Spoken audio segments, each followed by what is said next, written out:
And now, ladies and gentlemen, we move to the main part of our program. We are presenting to you a Persian form of storytelling that evolved in the 13th century. Dastan Goi is an intense form of storytelling where both the narrator and the listener are transported into a different land known only to both of them. In today's narration, we have taken the liberty of poetic license where language has been simplified from extreme Urdu to a simpler version of both Hindi and Urdu interspersed with meanings in English. Rather than remaining true only to the form, we have kept the audience at the center so that the story is understood and enjoyed. We have tried to remain as true to history as possible, while the story is well researched. Because there are various versions of history itself, a choice had to be made. Consider today's narration as a painter's painting on a medium of his choice and who communicates his or her version. You may agree with it or you may not. Today's Dastan Goi is Sanji Virasat's effort in presenting a well-researched version of history to the people and disseminating a relevant version of history without bias. So who is the main character of our story today?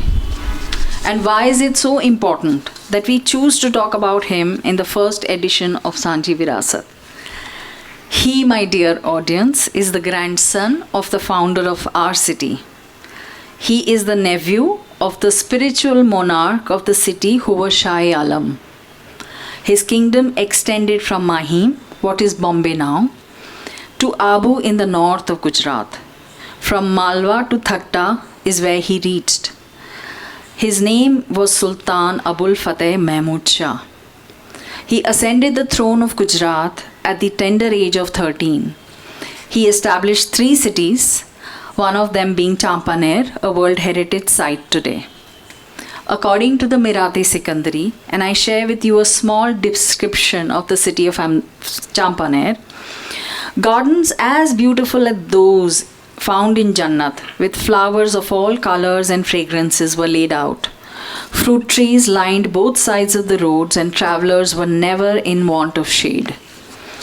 Dear ladies and gentlemen, I now welcome you to enjoy the narration by Omar Kapadia of Sultan Mahmud Shah's early life and rule in medieval times that set the tone of Gujarat to come to the forefront in terms of trade, commerce, and understanding of the crafts. Omar Kapadia, over to you now. Am I audible to everyone? चलो एक बार फिर से हम ताली पीट लेंगे क्योंकि इसके बाद ताली पीटने का मौका नहीं दिया जाएगा, क्योंकि ऐसा कहा जाता है कि दास्तान गोई में जिसकी ताली पिट गई उसकी इज्जत उतर गई, और मैं आशा रखता हूँ कि मेरे लिए ताली नहीं पीटी जाएगी।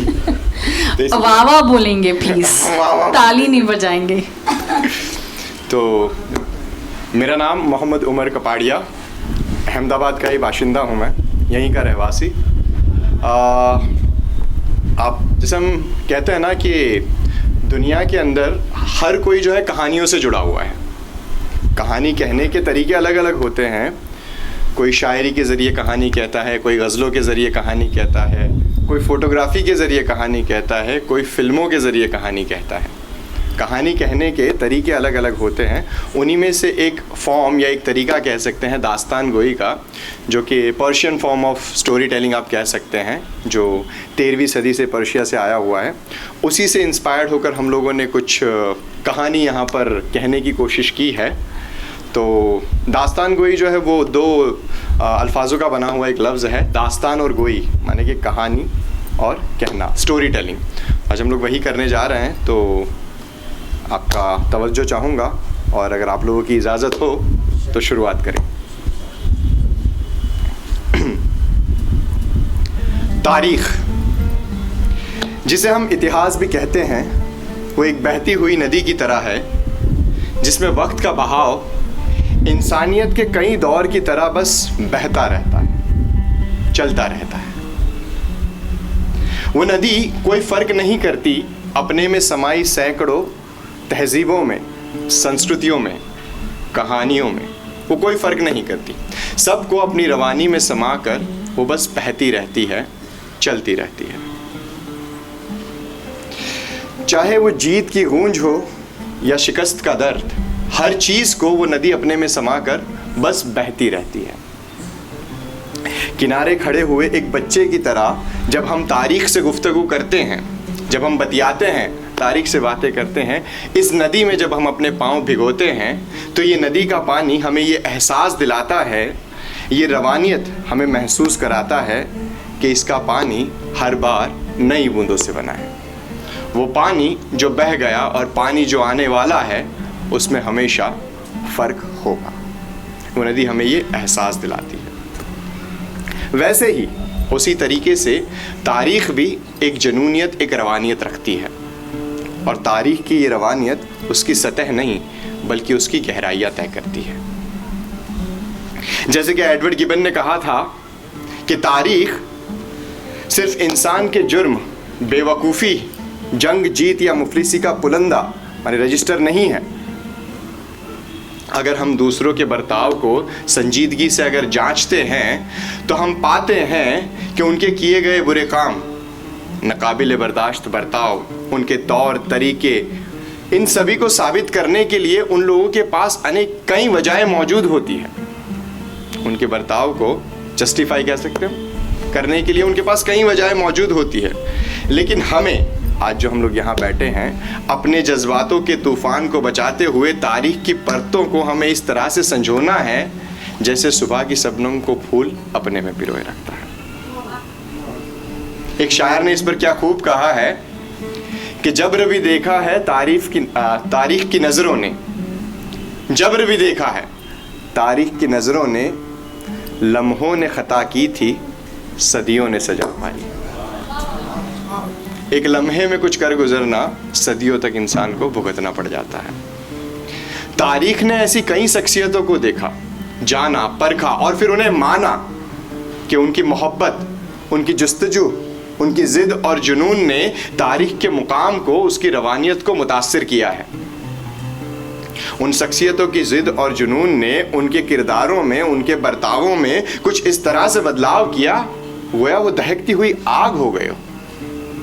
उनके बर्तावों ने, उनके किरदारों में कुछ इस तरह से बदलाव किया कि मानो वो दहकती हुई आग हो गए हो और उस आग ने वक्त की तपिश में सिर्फ जलना और जलाना ही सीखा। उनके सही या गलत होने पर इंसान की सोच एक राय नहीं रखती।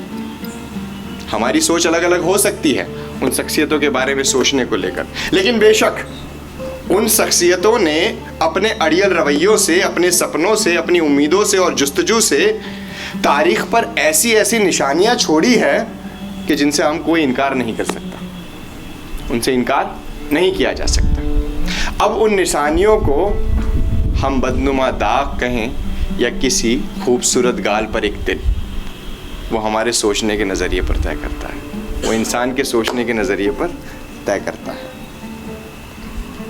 आज हम ऐसी ही एक शख्सियत के बारे में बात करने जा रहे हैं जो पैदा तो सोने के चम्मच के साथ हुआ, जो पैदा तो सोने के चम्मच के साथ हुआ, और जैसे कि आम तौर पर महलों का दस्तूर रहता है, आपसी रंजिशें, सियासत ने उसे एक ऐसा बचपन दिया जिसके खालीपन को भरने की चाह ने उसको जिंदगी भर दो मुहानों पर लाकर खड़ा रखा।